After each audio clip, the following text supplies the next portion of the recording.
ఇప్పుడు ఒకవైపు తెలంగాణ రాష్ట్రమంతా ఎల్నినో ప్రభావంతో కరువుతో తల్లడిల్లుతుంటే దాన్ని ఏ విధంగా అధిగమించాలి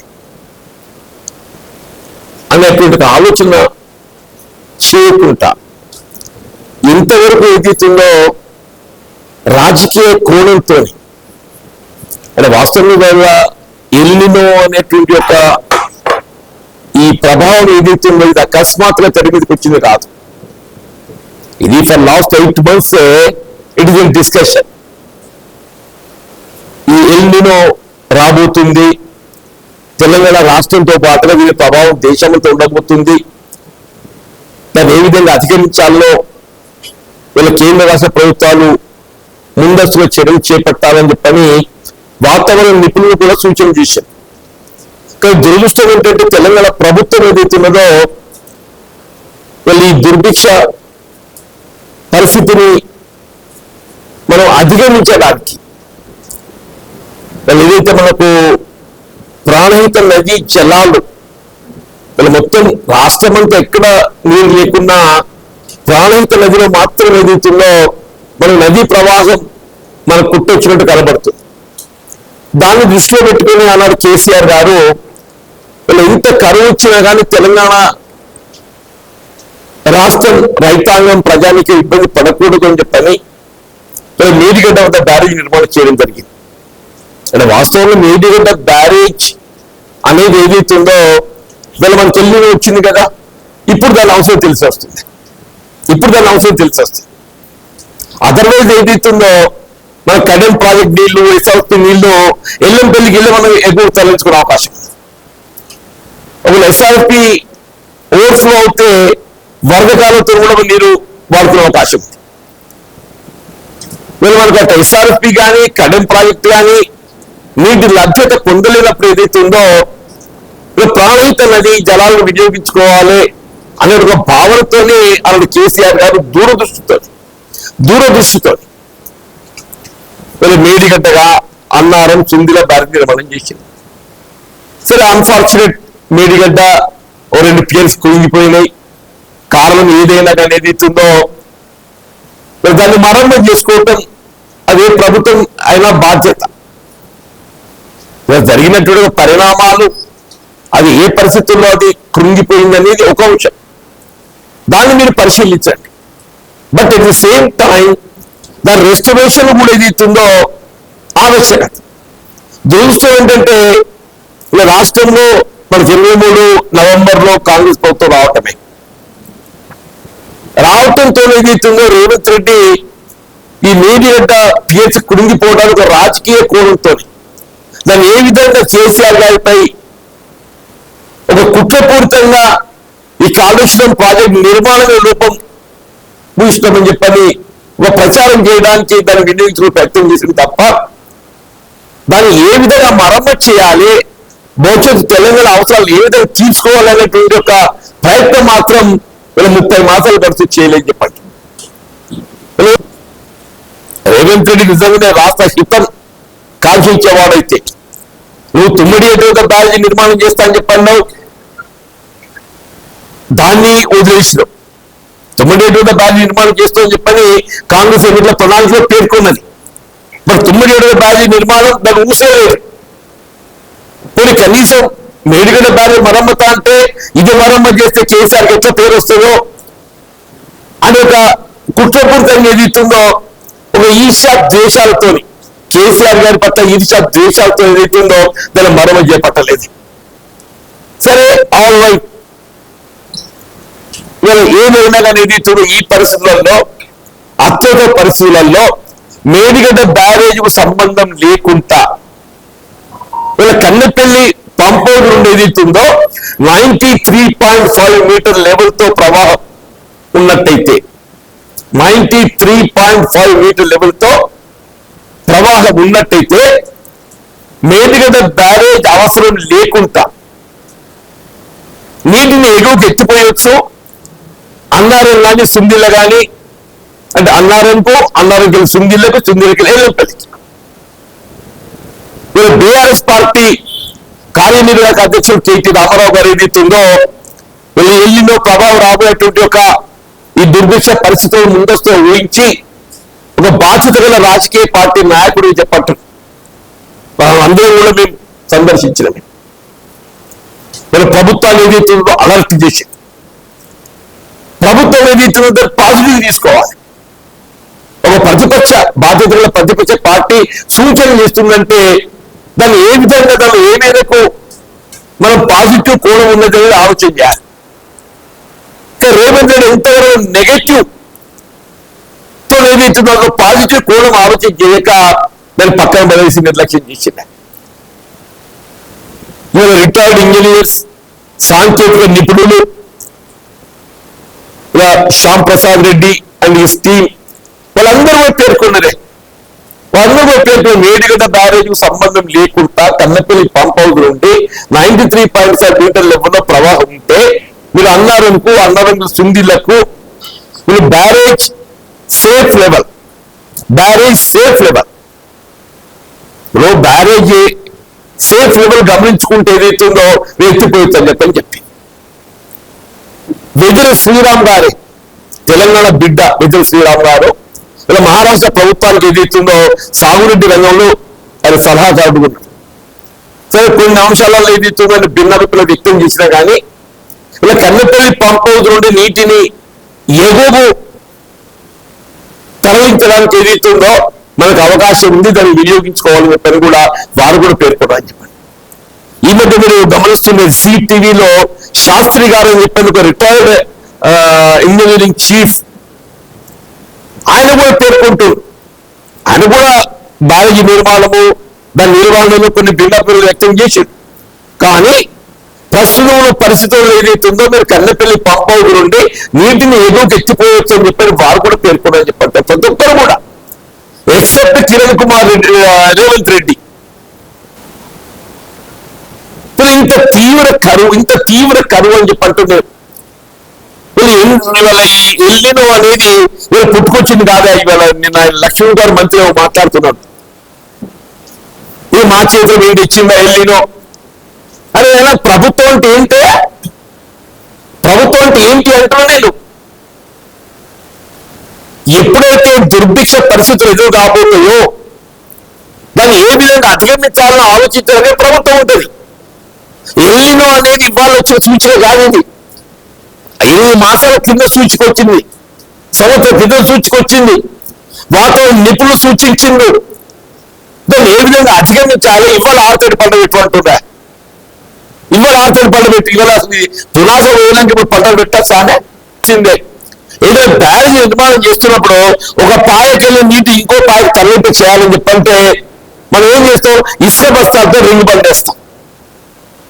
ఇది మా దుర్గల చిన్న కాంట్రాక్ట్ అని చెప్పంటున్నాను.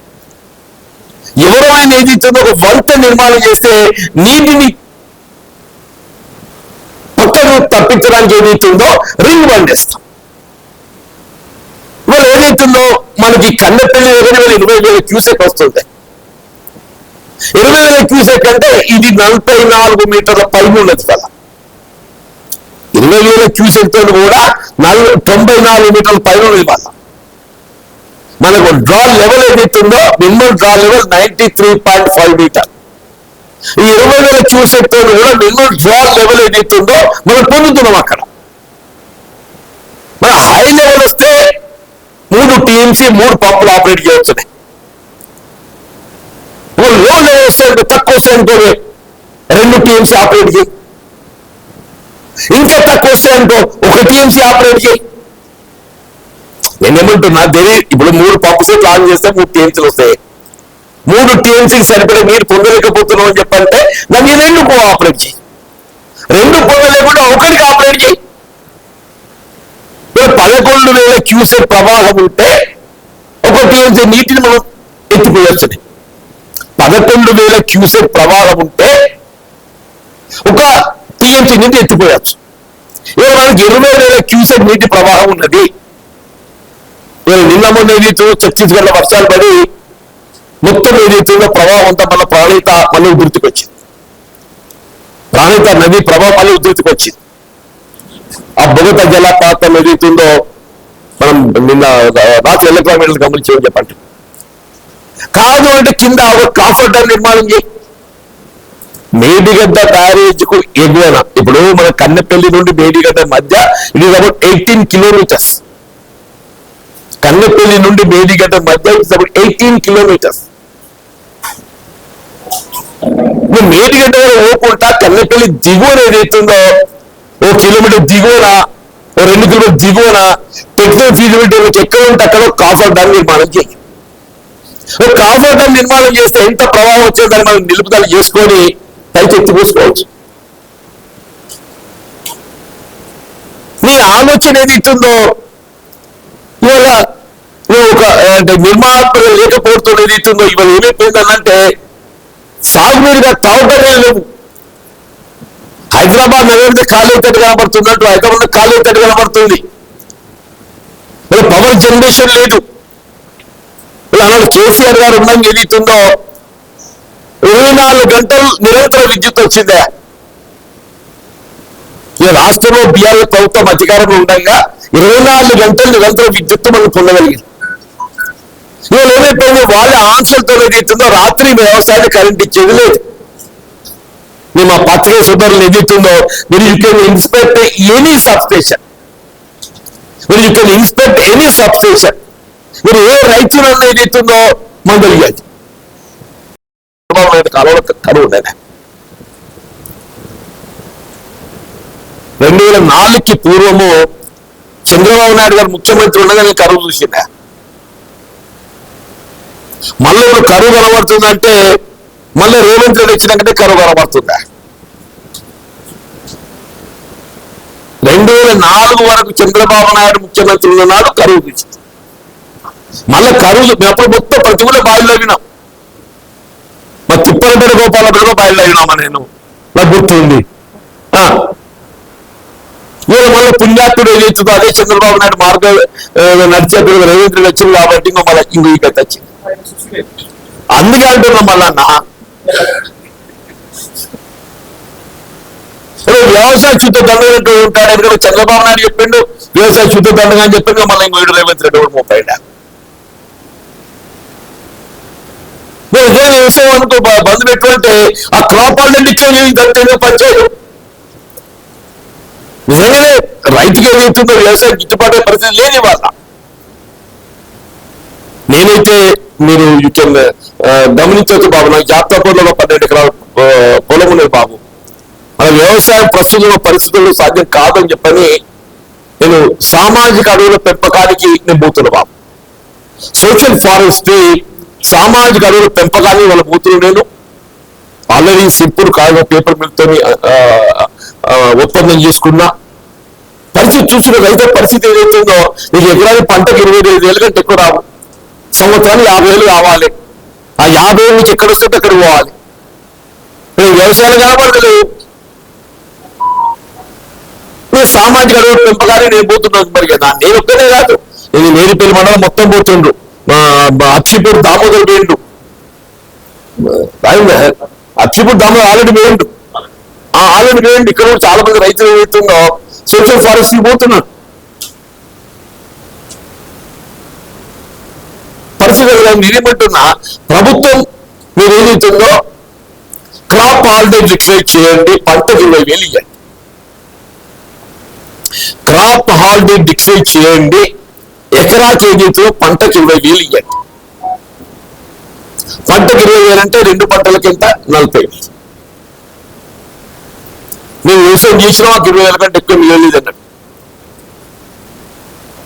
భూములు లేని వాళ్ళ కొరకు ఏదైతుందో ఇందిరమ్మ ఆత్మీయ భరోసా కార్యక్రమం ఇదే ప్రభుత్వం ప్రకటించింది. ఇందిరమ్మ ఆత్మీయ భరోసా భూములు లేని వాళ్ళ కొరకు ఏదైతుందో జాబ్ కార్డు కలిగిన వారికి ఏదైతుందో సంవత్సరానికి 15,000 ఇస్తామని చెప్పింది. జాబ్ కార్డు కలిగిన వాళ్ళకి భూమి లేని నిరుపేదల గురించి కూడా మనం ఆలోచన చేయాలి. ఎందుకంటే నేను వ్యవసాయం బంధు పెడితే వాళ్ళ పరిస్థితి కూడా ఆలోచన చేయాలి కదా, కూలీనాలి, వాళ్ళు కూడా ఉపాధి అనేది ప్రధానం కదా. రైతు వాళ్ళు వ్యవసాయం పక్కన పెడితే వాళ్ళ ఉపాధి కూడా కోల్పోతారు. మరి వాళ్ళ గురించి కూడా ఆలోచన చేయాలి. భూమి లేని నిరుపేదలకు ఏదైతున్నదో వాళ్లకు సంవత్సరాలు 15,000 రూపాయలు వాళ్ళకి ఇవ్వాలని చెప్పండి, జాబ్ కార్డు కలిగిన వారికి అందరికి. ఏదో రకంగా ప్రభుత్వం బాధ్యతాయుతంగా మీరు నిర్ణయాలు తీసుకోండి. రేవంత్ రెడ్డి గారు బాధ్యతాయుతంగా నిర్ణయాలు తీసుకోండి. రాహుల్ గాంధీ అక్కడ అరెస్ట్ చేసింది కాబట్టి మేము రాహుల్ గాంధీ మెప్పు పొందాలి కాబట్టి మేము మొత్తం అందరూ పోలీస్ బందోబస్తు ధర్నా చేస్తామని చెప్పంటే మా రైతుల కోసం కూడా మాకు అవకాశాలు ఇవ్వండి ఆయన. మీరు ఏమి వీళ్ళ పిల్లలకి ఏదైతే ఆ నీట్ పేపర్ లీక్ కావడము వెరీ అన్ఫార్చునేట్. వాళ్ళ కేటీఆర్ గారు ఏదైతున్నదో ఇలా బీఆర్ఎస్ పార్టీ కార్యనిర్వాహక అధ్యక్షులు ఈ సో సెంటిమెంటల్, ఆయన బర్త్డే సెలబ్రేషన్ పక్కన పెట్టుకొని రేపు ధర్నా చేస్తుంది. కేటీఆర్ గారు బీఆర్ఎస్ పార్టీ కార్యనిర్వాహక అధ్యక్షులు ఏదైతుందో ఢిల్లీలో ఏదైతుందో నీట్ ఎగ్జామ్ లీకేజ్ పట్ల ఏదైతుందో ఆడ ఢిల్లీ పోలీస్ ఏదైతే కర్కశంగా ప్రవర్తించిందో అమానుషంగా ఆడపిల్లలను చూడకుండా ఏదైతుందో వాళ్ళు ప్రవర్తించిందో దానికి నిరసనగా ఏదైతుందో ఆయన బర్త్డే సెలబ్రేషన్ కూడా రద్దు చేసుకుని ఏదైతుందో రేపు ఇందిరా పార్క్ వద్ద ఆయన 20 ధర్నా చేస్తుందని చెప్పండి. This is the thinking of BRS party.